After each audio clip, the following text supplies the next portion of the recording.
Fala pessoal, tudo bem com vocês? A gente precisa falar desse Bahia do Roger Machado, que faz uma campanha nesse primeiro turno invejável para muitas grandes equipes que não apontavam o Bahia como um dos postulantes, talvez não ao título, mas ao G6, a estar ali entre os primeiros colocados. Bom, a gente está chegando no final do primeiro turno, que é a primeira parte do campeonato. É claro que tem muita competição ainda.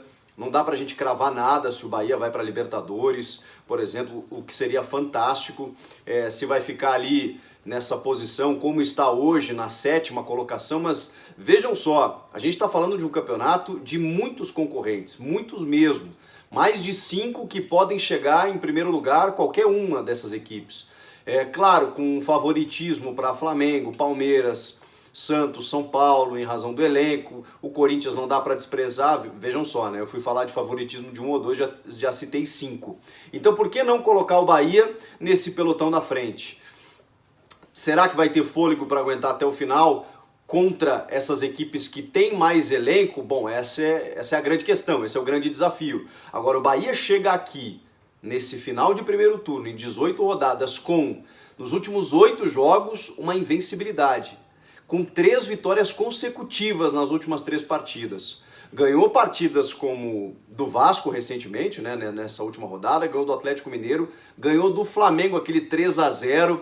Ah, o Felipe Luiz estava chegando, né? Foi aquele 3-0 no primeiro tempo, com o Gilberto iluminado, mas não importa. O Flamengo, que hoje é o líder da competição, que é um concorrente ao título, o Bahia passeou para cima desse Flamengo.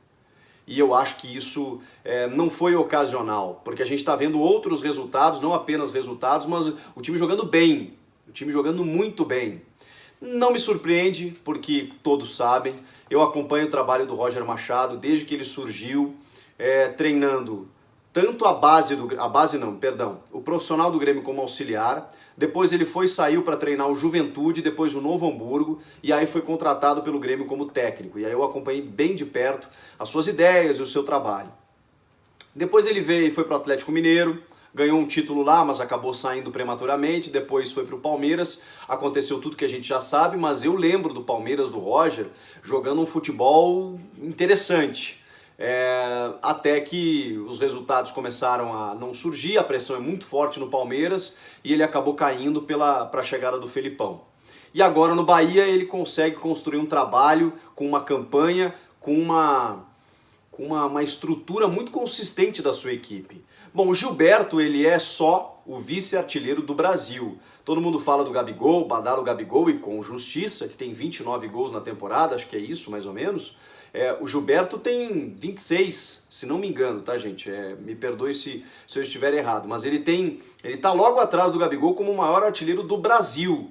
Ele tem muitos gols, está iluminado, está fazendo golaços inclusive. É um bom centroavante, um ótimo centroavante, ele é um fazedor de gols e está resolvendo a parada para o Bahia. Mas o Bahia não tem só isso, né? O Bahia tem o Douglas, que é um goleiraço. O Bahia tem o Gregory, que é um volante muito interessante. Tem o Arthurzinho, que é do Palmeiras, está emprestado, que está fazendo um baita campeonato. Não estava nesse último jogo, porque está na seleção olímpica e com méritos.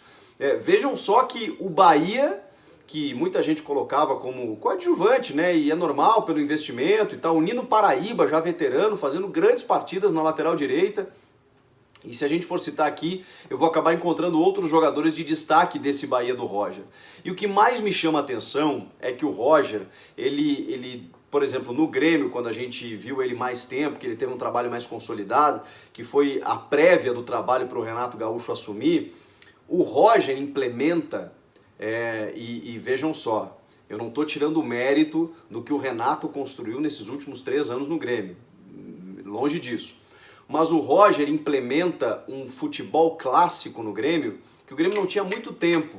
Porque o Grêmio tem essa, digamos, filosofia, essa estratégia de sempre jogar, sempre de jogar um futebol muito mais aguerrido, de marcação. E o Roger, com as peças que ele tem, na época o Douglas era meio campista, o Luan jogava de falso 9. Ele montou aquele time que foi campeão da Copa do Brasil em 2016.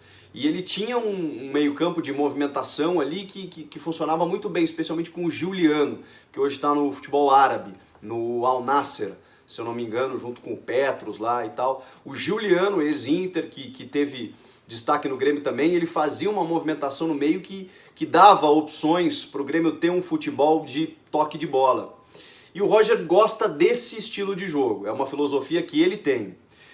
Que ele tentou implementar no Palmeiras, mas também enfrentou alguma dificuldade, mas conseguiu, dentro das suas possibilidades. No Bahia, ele precisou mudar um pouco a sua característica. Ele teve que fazer um jogo mais reativo, como a gente chama. Não de jogar por uma bola, pelo contrário, mas de se defender muito bem e de armar contra-ataques muito rápidos, de ser muito mais efetivo no contra-ataque com escape pelos lados, e o Arthurzinho funciona muito bem nesse sistema, para poder vencer equipes que são mais qualificadas e que teriam mais a posse de bola. Então ele armou um time para não ter necessariamente a posse o tempo inteiro, como ele sempre gostou, mas para, assim que roubar essa bola, ser rápido e efetivo para chegar no campo de ataque. Então vejam só como o Roger está amadurecendo muito também nesse aspecto. Eu não acho que ele ainda seja um técnico pronto, ninguém é um profissional pronto, né? Mas eu acho que ele evoluiu muito nesses últimos anos, rodando em equipes de características diferentes e precisar encontrar alternativas para isso. O técnico é muito forjado nisso, né?